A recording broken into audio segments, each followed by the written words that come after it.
নমস্কার, দেখছেন নিউজ 18 বাংলা। আপনাদের সঙ্গে রয়েছি আমি সোনিয়া। দুপুর একটার খবর দিনভর, আর দুপুর একটার খবর দিনভরের শুরুতে নজর রাখতেই হচ্ছে হরমুজ পেরিয়ে মুম্বাইয়ে জাহাজ। হ্যাঁ, অপরিশোধিত তেল নিয়ে মুম্বাইয়ে জাহাজ। যুদ্ধ পরিস্থিতিতে সৌদি থেকে প্রথম এলো জাহাজে ভারত। আরো ডিটেলে বিষয়ে জানার চেষ্টা করি, প্রীতি রয়েছে আমার সঙ্গে। তবে তার আগে আরো একবার জানাই আপনাদের, হরমুজ পেরিয়ে মুম্বাইয়ে জাহাজ। অপরিশোধিত তেল নিয়ে মুম্বাইয়ে জাহাজ এলো। যুদ্ধ পরিস্থিতিতে সৌদি থেকে প্রথম জাহাজ ঢুকলো ভারতে।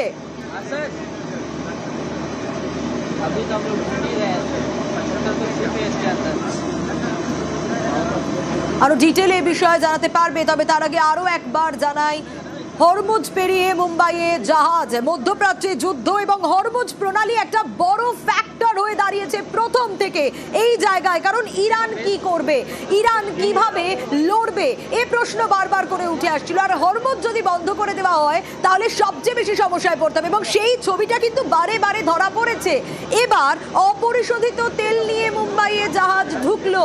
যুদ্ধ পরিস্থিতিতে সৌদি থেকে প্রথম জাহাজ ঢুকলো ভারতে। কারণ যবে থেকে এই যুদ্ধ পরিস্থিতি চলছে, কিভাবে দিকে দিকে জ্বালানি সংকট তা বলার অপেক্ষা রাখে না। আর এই যুদ্ধ পরিস্থিতিতেই এই মুহূর্তে যে খবর আপনাদেরকে জানাচ্ছি, সৌদি থেকে প্রথম জাহাজ ঢুকলো ভারতে। তেলবাহী জাহাজ শেনলং সৌদি থেকে মুম্বাইয়ে এসে পৌঁছলো, এবং কিছুটা হলেও স্বস্তির। তার কারণ হরমুজ পেরিয়ে জাহাজ ঢুকেছে মুম্বাইয়ে। অপরিশোধিত তেল নিয়ে মুম্বাইয়ে জাহাজ। এবং যে যুদ্ধ পরিস্থিতি চলছে ইরানের সঙ্গে ইসরায়েল আমেরিকার, এই যুদ্ধ শুধুমাত্র ইসরায়েল আমেরিকার ইরানের মধ্যে সীমাবদ্ধ নয়। দিকে দিকে এর আঁচ পড়ছে, এর আঁচ বিভিন্ন প্রান্তে পড়ছে। এর আঁচ বাংলাতেও পড়েছে, ভারতে পড়েছে, শহর কলকাতাতে পড়েছে।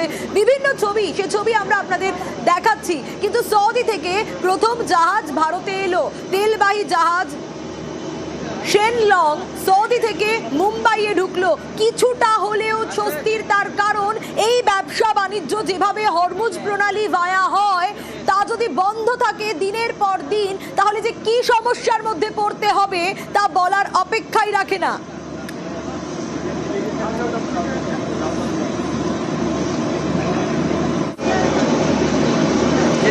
এই হরমুজ প্রণালী, কারণ এই হরমুজেই আমরা দেখেছি যে ট্যাঙ্কারের পর ট্যাঙ্কার, শয়ে শয়ে ট্যাঙ্কার যেগুলো অপেক্ষারত ছিল এবং এখনো অপেক্ষারত রয়েছে। এবং সেই জায়গায় দাঁড়িয়ে হরমুজ ব্যবসা বাণিজ্যের ক্ষেত্রে কতটা বড় ফ্যাক্টর তা এর আগেও আমরা আপনাদের জানিয়েছি। আর সেই পরিস্থিতিতে দাঁড়িয়ে যখন ইরান কিভাবে লড়বে, তাদের স্ট্র্যাটেজি কি হবে, হরমুজ বন্ধ রাখলে তা শুধুমাত্র আমেরিকার উপর প্রভাব ফেলবে, ইসরায়েলের উপর প্রভাব ফেলবে এমনটা নয়, তা প্রভাব ফেলবে অন্যান্য দেশেও। এবং প্রভাব ফেলবে নয়, প্রভাব পড়তে শুরু করে দিয়েছে, তাও বলার অপেক্ষা রাখে না।